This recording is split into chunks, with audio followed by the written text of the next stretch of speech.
My kickboxing coach used to say to me, I used to come in the gym, he'd say, what do you hate the most? I said, I hate running. I said, okay, you're going running. He'd say, why? He goes, because whatever you hate is what you need. And that's what life's about. You're not going to be able to go through life avoiding pain and also becoming a man of quality. You're going to have to be that guy who's been through so much shit that he can wake up and go, this ain't nothing. This ain't nothing compared to back then. This ain't nothing compared to that time.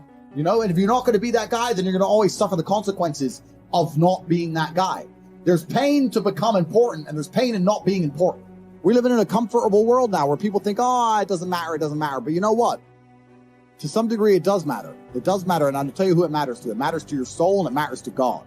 I stand in the mirror with a pure heart. I know I am the best version of me that could possibly ever exist. I know that God is proud of me. There's nothing that God hates more than sloth and laziness. If God were to create a man, and that man were to sit around and do fuck all, God will frown upon you. It's why you're never lucky. Start to work. Start to show God the beauty of his own creations. You'd be amazed how lucky you are. All these men are out here complaining that things are difficult. The reason it has value is because it's difficult. If it was easy, everyone would have it, and it wouldn't have any value. The fact that it's hard to do is the reason it has a value in the first place. How are you going to complain that it's hard to be the man, but then also understand that being the man has value? They are linked. You cannot separate the two. It's a logic fail. If you love the fact, if you love the idea of being that character you dream of yourself to be, then you should love the fact it's hard to become that man, because it means no one else can do it. This is what I love. I love everything about my life. I know the shit I've been through to become who I am, and I wouldn't trade a second of it. There's a whole generation of men who have been raised without being prepared for war. Because that's what life is. It's a war for resource. It's a war for females. It's a war for attention. It's a war for domination. It's war. And as a man, you have to establish yourself in a hierarchy of men. There is a global hierarchy of men. And there are men out there right now who are born with every genetic advantage. And they're 7'2" NBA players made of muscle. And that's life. And there's men out there who are 5'5" and they're not.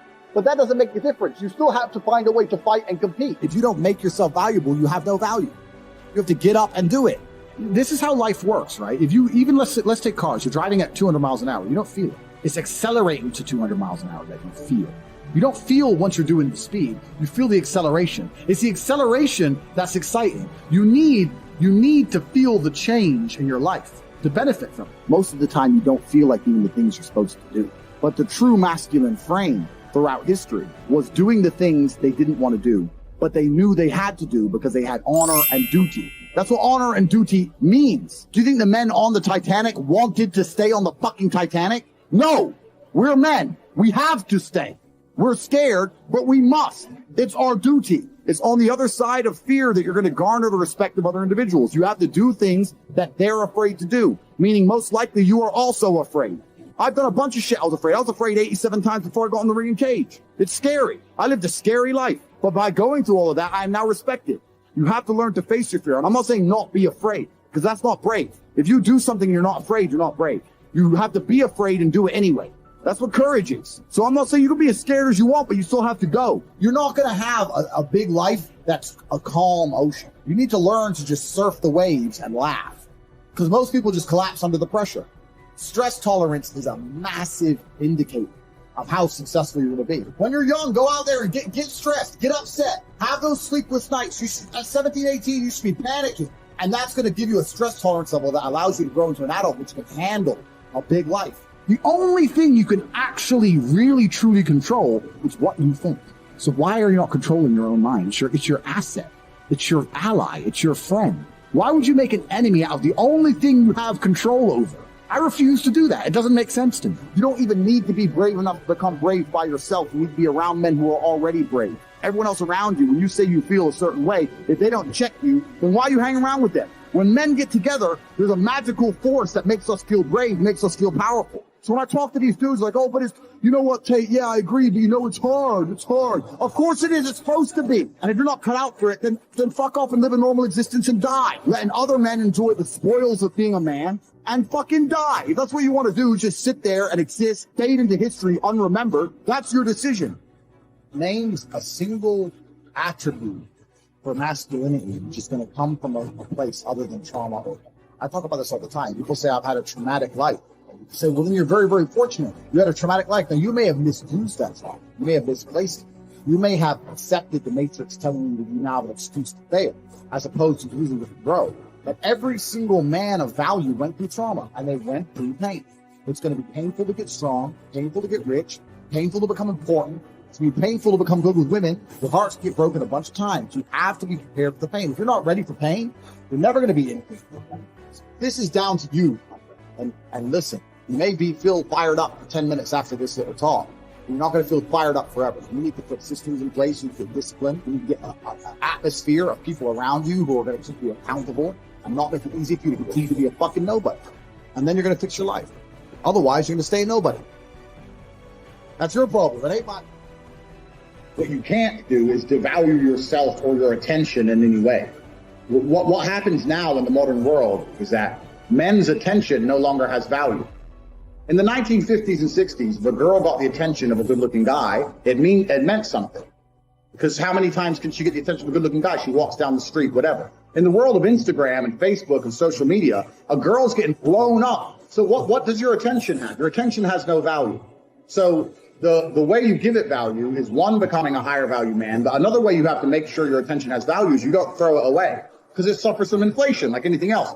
And this is how you end up with guys who are buying presents, taking girls on holiday, doing everything for them, but their attention is so low value that it means less than one text from me after 3 months.